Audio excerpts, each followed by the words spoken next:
Seluruh bahan itu salah. Jinran yang melihat sikap Edmund semakin terkejut.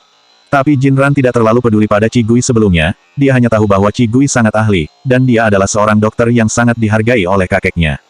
Melihat sikap Edmund saat ini, Jinran memaklumi hal itu, dia menganggap hal itu wajar seperti saat seseorang bertemu dengan temannya dengan antusias. Jinran ikut duduk setelah Edmund duduk dan berkata sambil tersenyum, ngomong-ngomong, Tuan Edmund, ini Qi Gui, Profesor Qi, dia juga sangat ahli, dan dia adalah ahli medis terkemuka di China, kalian berdua silahkan berkenalan. Sejak Edmund duduk, dia tidak berani menatap langsung ke arah Qi Gui.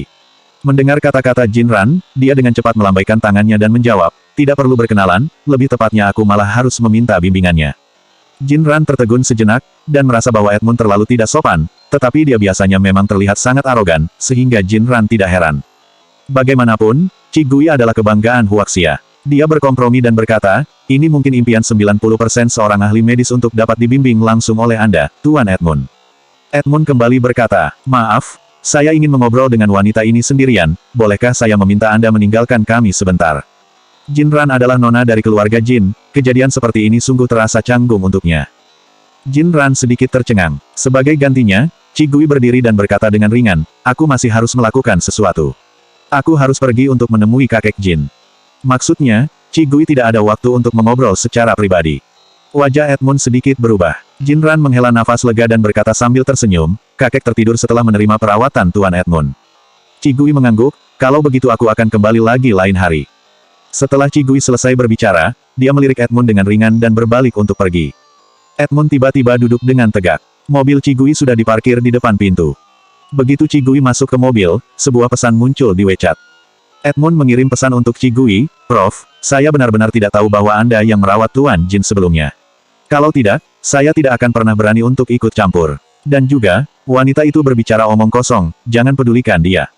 Qi Gui sama sekali tidak keberatan, murid yang telah dipercayakan padanya ketika magang di luar negeri, kini menjadi dokter yang sangat menjanjikan, tentu saja Qi Gui juga sangat senang.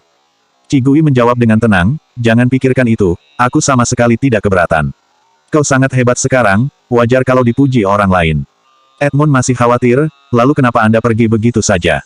Seorang pria asing tampan yang tampak angkuh dan dingin di depan orang lain, kini berubah menjadi seorang yang rendah hati seperti burung puyuh kecil. Qi Gui menjawab dengan jujur, aku merasa mengobrol hanya membuang-buang waktu, jadi aku pergi. Edmund melihat balasan ini dengan suasana hati yang sangat rumit. Dia benar-benar tidak tahu apakah harus senang karena gurunya tidak pernah berbohong, atau sedih karena gurunya tidak pernah berbohong. Keesokan harinya, semua orang berkumpul untuk pergi ke tempat latihan seperti biasa. Qi Gui memegang ponsel dan masih berjalan dengan tenang. Tiba-tiba ada sebuah pesan WeChat masuk, pesan itu dari Su Wen, Profesor Qi, International Publishing House mengirim pesan yang mengatakan bahwa semua jurnal yang masih bisa diproduksi ulang telah diproduksi ulang, dan pengumuman itu sudah dimuat di edisi terbaru, semua orang pasti dapat melihat pengumuman itu hari ini. Pada artikel sebelumnya, karena kecerobohan para staf Qi Gui, semua kesimpulan dari penelitian yang telah dipublikasikan di semua artikel menjadi salah. Hal itu hampir saja membawa kesalahan global yang sangat besar. Meskipun pihak penerbit jurnal telah melakukan segala upaya untuk memproduksi ulang, tetap saja masih ada sekitar 10% jurnal yang tertinggal. Memikirkannya saja, Su Wen merasa ketakutan sekarang. Tanpa Profesor Qi, mereka akan diblokir oleh jurnal medis paling otoritatif di dunia. Qi Gui membaca pesan itu, tetapi belum sempat dia membalasnya, dia mendengar seruan dari arah depan, Kak Xia Jinjin, ada kabar buruk. Jurnal medis YCA mengumumkan bahwa informasi terbaru yang kita pilih terakhir kali salah. Begitu kata-kata ini keluar, seluruh tempat itu menjadi sunyi. Kebanyakan orang tidak tahu apa yang terjadi, tetapi wajah Qi Yan dan Su Qing tiba-tiba menjadi pucat. Bahkan Xia Jinjin jarang mengerutkan kening di depan orang lain. Apa ada kamar kosong di rumah sakit kita? Apa yang terjadi? Xia Jinjin bertanya dengan suara yang dalam.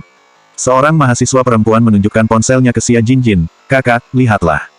Xia Jinjin melirik 10 baris dalam artikel yang diperlihatkan oleh temannya dan menggesernya dengan cepat.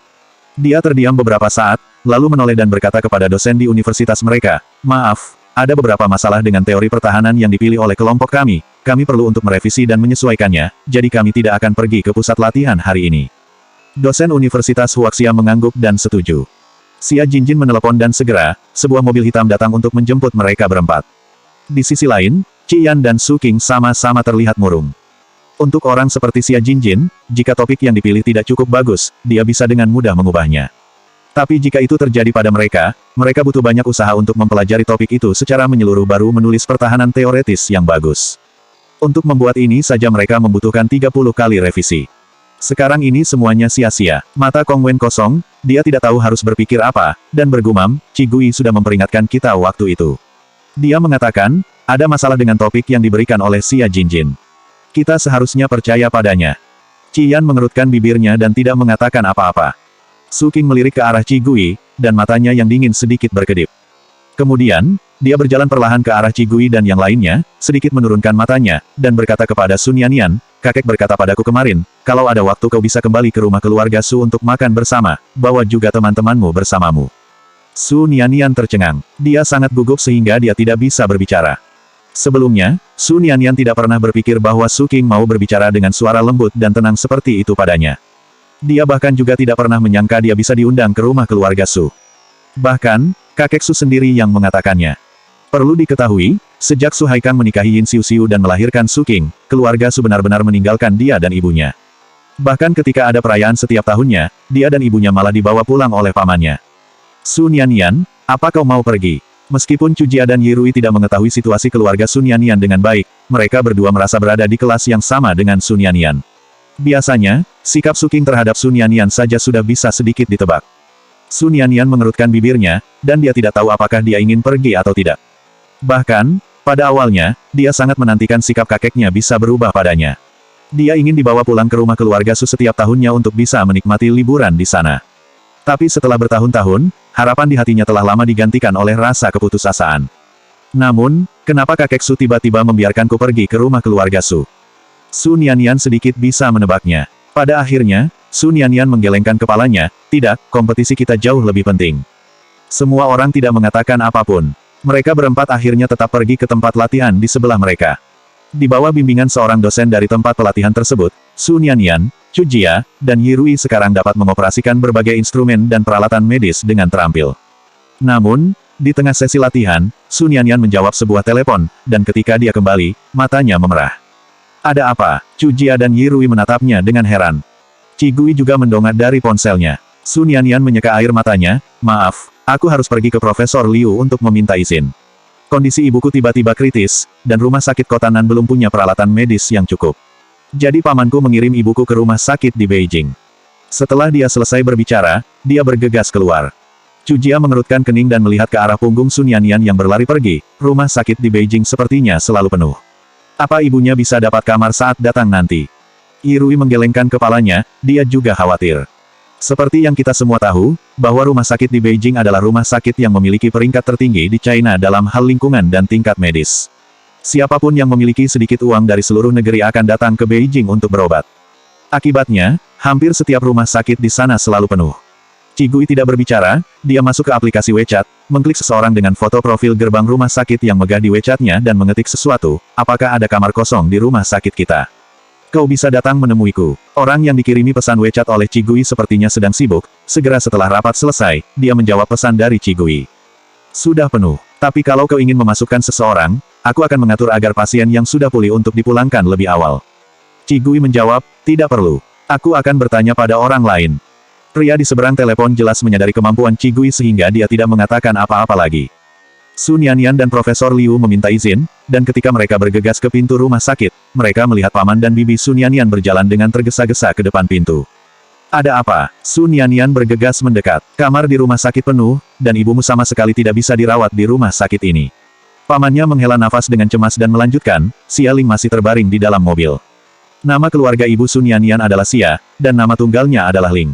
Meskipun keluarga Xia di Kotanan lebih rendah daripada keluarga Su, tapi keluarganya adalah keluarga kaya kelas 2 di Kotanan. Tetapi di Beijing, bahkan keluarga Su tidak dapat menentukan peringkatnya, apalagi hanya keluarga Xia. Tidak ada cara untuk bisa meminta kamar kosong di rumah sakit ini. Bagaimana dengan rumah sakit lain? Sun Yanyan pergi ke mobil dan melirik ibunya. Ibunya terlihat sangat lemah untuk bisa menahan arus lalu lintas di jalan, dan dia tertidur saat ini. Hati Sun Yanyan tersentak ketika melihat wajah itu, ibunya terlihat pucat dan sangat kurus. Ini adalah yang terakhir. Xia Yong menghela nafas tidak berdaya, jika tidak berhasil, kita hanya bisa kembali ke Kotanan. Rumah sakit terbaik di Kotanan tidak dapat menyembuhkannya, dan jika mengirimnya kembali sekarang, dia mungkin saja bisa mati. Sun Yanyan menggigit bibirnya dengan keras, aku akan memohon pada kakek. Keluarga Su tidak dapat menduduki peringkat lebih tinggi di Beijing, tetapi mereka juga berkecimpung dalam bisnis medis. Mereka bisa menemukan tempat tidur rumah sakit yang kosong dengan memohon belas kasihan kepada dekan yang mereka kenal baik. Xia Yong mengerutkan kening, dan dia tahu betul bagaimana sikap Tuan Su terhadap keluarga mereka. Kepergian Sun Yanyan kemungkinan besar hanya akan mempermalukan diri sendiri. Tapi sekarang, tidak ada cara lain selain memohon pada kakek Su. Aku akan pergi denganmu, kata Xia Yong. Pada akhirnya, Xia Yong dan Sun Yanyan naik taksi untuk pergi ke rumah keluarga Su, sedangkan Bibi tetap tinggal untuk merawat ibu Sun Yanyan. Dalam perjalanan, Sun Yanyan menerima pesan WeChat dari Qi Gui, apakah Bibi ada di rumah sakit? Hati Sun Yanyan menghangat. Meskipun Sister Qi tidak bisa banyak membantu dalam hal ini, perhatiannya saja sudah cukup bagiku. Dia membalasnya, tidak ada lagi kamar kosong. Aku akan pergi ke kakek sekarang dan meminta bantuannya. Qi Gui terdiam beberapa saat, lalu mengirim pesan. Kalau kakekmu tidak setuju, kau datanglah padaku. Hati Sun Yanyan menghangat, dan dia menjawab, terima kasih, Kak Qi. Setelah meletakkan ponselnya, Sun Yanyan menghela nafas pelan. Tidak lama kemudian, mereka tiba di rumah keluarga Su. Dalam perjalanan, Sun Yanyan sudah membayangkan jika ditolak oleh kakek Su, dia akan membuat banyak alasan yang lainnya. Tetapi setelah dia memikirkannya lagi, dia tidak pernah berpikir sebelumnya apakah Tuan Su benar-benar mau menemuinya. Nona Su, jangan salahkan Tuan Su untuk hal ini. Pelayan berdiri di depan pintu, di seberang gerbang besi villa, tanpa mengangkat kelopak matanya dia berkata, dalam beberapa hari, akan menjadi momen yang sangat penting karena ada pelelangan perusahaan Tenggui Group. Tuan Su sangat sibuk setiap harinya karena menemui para tamu penting yang diundang dari Haidu, mereka membahas pelelangan itu. Mana mungkin beliau ada waktu untuk mengkhawatirkan hal-hal sepele semacam itu. Hal sepele, Sun Yanyan berkata dengan rasa tidak percaya, jika ibuku tidak dirawat tepat waktu, dia akan mati. Apakah ini masalah sepele? Pelayan itu tersenyum, ibumu telah menceraikan Tuan Su. Bukankah ini masalah sepele bagi keluarga Su? Sun Yanyan merasakan hawa dingin di hatinya. Ketika dia meninggalkan rumah keluarga Su, tangannya gemetar. Dia tidak bisa tenang sampai masuk ke dalam mobil. Tidak apa-apa, ayo kita istirahat dulu. Xia Yong menghiburnya. Sun Yanyan tidak berbicara, pikirannya menjadi kosong. Pada saat ini, satu-satunya hal yang dapat dia pikirkan adalah Qi Gui. Koneksi yang lebih hebat dari keluarga Su. Di dalam taksi, Xia Yong melihat Sun Yanyan mengirim pesan ke Qi Gui, tetapi Xia Yong tidak benar-benar mengharapkan Qi Gui bisa membantunya. Dia telah mendengar Sun Yanyan mengatakan tentang Qi Gui sebelumnya, Xia Yong menganggap bahwa Qi Gui anak yang sangat berbakat. Qi Gui juga tampak sebagai anak yang cukup baik dan selalu tenang. Jika Qi Gui diberikan beberapa tahun lagi untuk terus mengembangkan diri, mungkin Qi Gui benar-benar dapat membuat terobosan baru di Beijing. Tapi sekarang, Qi Gui hanyalah seorang mahasiswa yang masih belajar. Xia Yong tidak berani menaruh harapan pada seorang mahasiswa biasa. Sun Yanyan masih mengobrol dengan Qi Gui, Xia Yong tidak mengatakan apa-apa. Dia hanya mengangkat ponselnya dan menelepon beberapa teman baik yang ada di beberapa tempat di kota Beijing. Keluarga Xia di Nancheng hanya dianggap sebagai keluarga kaya kelas 2. Daftar kontak orang-orang yang dapat dihubungi oleh Xia Yong tidak jauh lebih baik.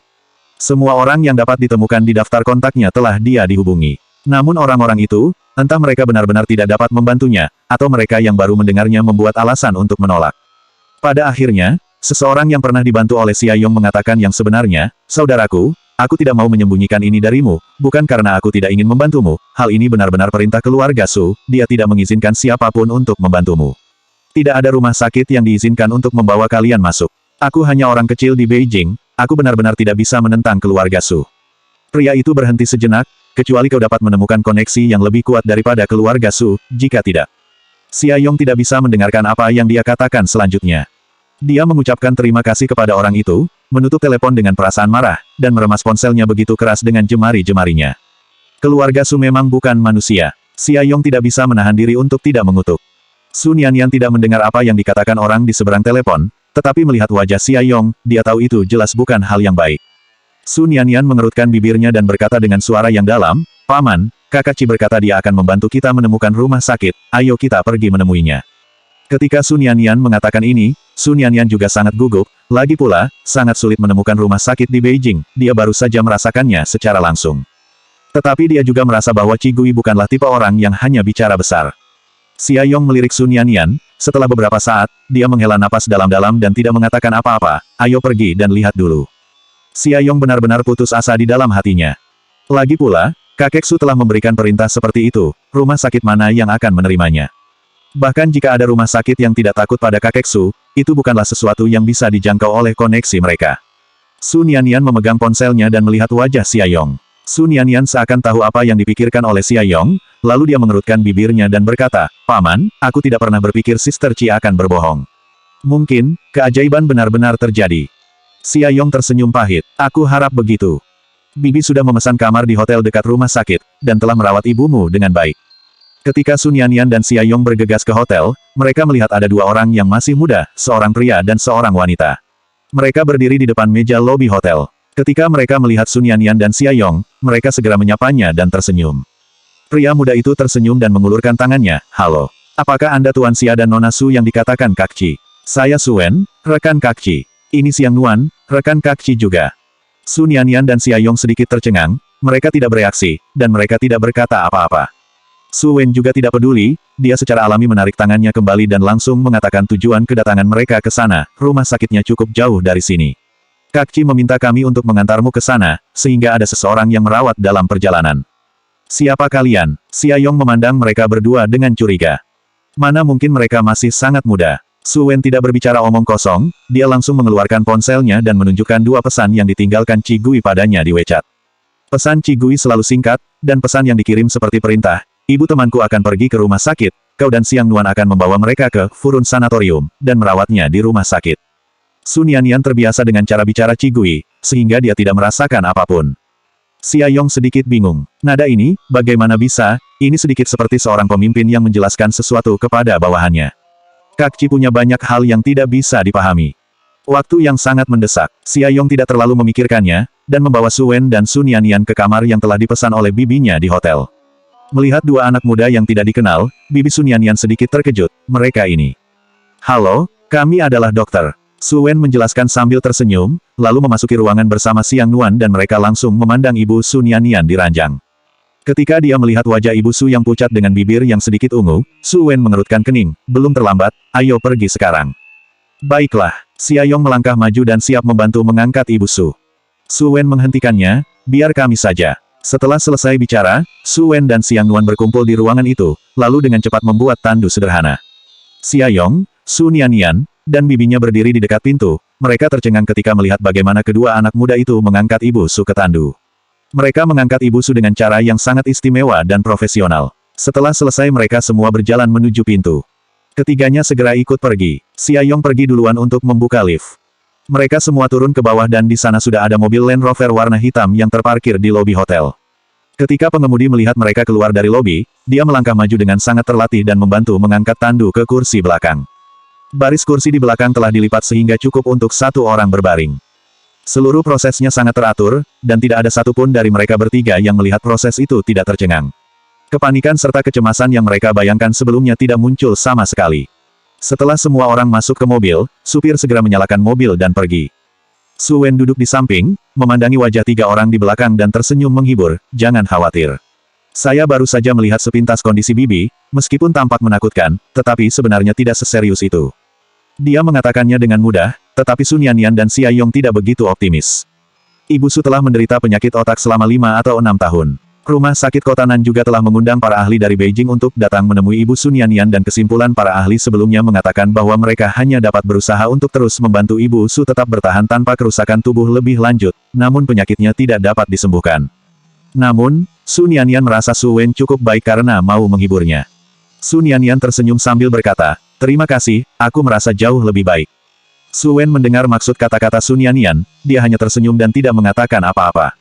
Mobil mereka telah melaju selama 2 jam, meninggalkan pusat kota Beijing, hingga sampai ke pinggiran kota dan menjadi semakin jauh dari pusat kota.